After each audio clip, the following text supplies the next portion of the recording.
हरे कृष्णा। आज हम छठे अध्याय का छठवां श्लोक पढ़ेंगे अर्थात 6.6। बंधु आत्मा आत्मना तस्य येन आत्मा एव आत्मना जित अनात्मना तु शत्रुत्वे वर्तेत आत्मा एव शत्रुवत।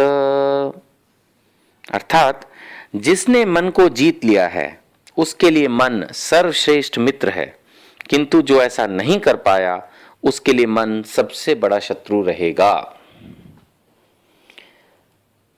बचपन से हम एक बात सोचते और कहते आए हैं कि सुनो सबकी और करो अपने मन की। अब अगर सुनो सबकी में हम सुन रहे हैं शास्त्र से, साधु से या गुरु से, और उसके बाद निर्णय ले रहे हैं, फिर तो ठीक है।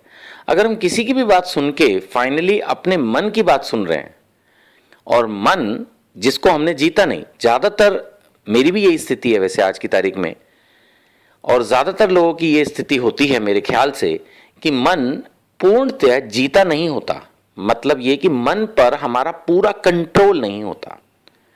ऐसा व्यक्ति जिसका मन पर कंट्रोल नहीं है उसके लिए भगवत गीता के इस श्लोक के अनुसार मन उसका सबसे बड़ा शत्रु है। और अगर मन हमारा सबसे बड़ा शत्रु है तो अगर हम अपने मन की कर रहे हैं, जैसे कि आमतौर पे कहा जाता है कि वो करो जो मन कहे, तो इसका मतलब हम क्या कर रहे हैं? जो हमारा सबसे बड़ा शत्रु कह रहा है। ये एक बहुत ही सोचने समझने वाला श्लोक है, इसके ऊपर ध्यान देने की जरूरत है। मेरी प्रार्थना है कि इसको भगवत गीता से जरूर पढ़ें। मेरी राय में ये भगवत गीता का सबसे इंपॉर्टेंट श्लोक है, या सबसे इंपॉर्टेंट श्लोकों में से एक है, जो क्लियरली हमें ये बता रहा है कि हमें अपने मन की ज्यादा नहीं सुननी चाहिए, क्योंकि मन तो हमारा सबसे बड़ा शत्रु है। मन हमें हमेशा क्रोध, लोभ और मोह की तरफ धकेलता है, जो कि नरक के द्वार है। मन हमेशा हमें इंद्रिय तृप्ति की तरफ लेके जाता है। मन हमेशा हमें गलत काम करने की सलाह देता है। मन हमेशा हमें आलस्य की तरफ घसीटता है। मन तो यही करेगा सुबह उठ के कि भी सो जा। मन तो यही करेगा उठ पटांग चीजें खा, उठ पटांग काम कर। अगर हम बस अपने मन के गुलाम हैं तो समझ लीजिए कि हम अपने आप को नरक की तरफ घसीट रहे हैं।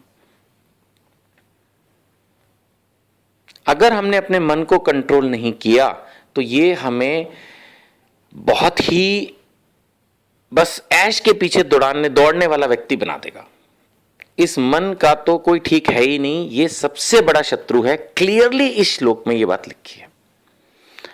अगर हम साधु और शास्त्रों का संग करें, भगवत गीता का अध्ययन करें, भगवान के नाम का जप करें, व्रत करें, तपस्या करें, इन सब चीजों से धीरे धीरे मन काबू में आने लगता है।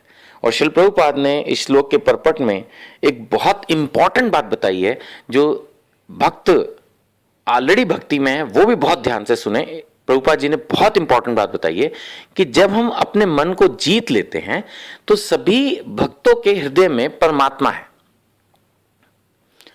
जब तक मन हमने जीता नहीं है तब तक हम इंस्ट्रक्शंस लेते हैं मन से, और जब हम मन को जीत लेते हैं अर्थात यानी जब हम मन पे कंट्रोल कर लेते हैं, तब हमारे को इंस्ट्रक्शंस मिलने लगती है कि हमें क्या करना है क्या नहीं, परमात्मा से। ये चीज सबको मालूम होनी चाहिए कि हमारे अंदर एक आत्मा है और एक परमात्मा है। परमात्मा इंस्ट्रक्शन देने की कोशिश तो करता है, लेकिन मन इतना बदमाश है कि उसकी इंस्ट्रक्शंस का वॉल्यूम लो कर देता है, वो सुनाई नहीं पड़ता।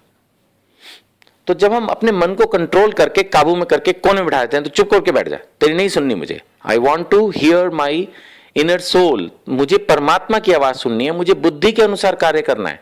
आई don't want to use my mind, I want to use my intelligence, मुझे मन से नहीं बुद्धि से काम लेना है। तब परमात्मा बोलना शुरू करता है, और फिर हमें क्या अपने जीवन में करना है क्या नहीं, ये इंस्ट्रक्शंस डायरेक्ट भगवान से हमें मिलती हैं, परमात्मा से मिलती हैं।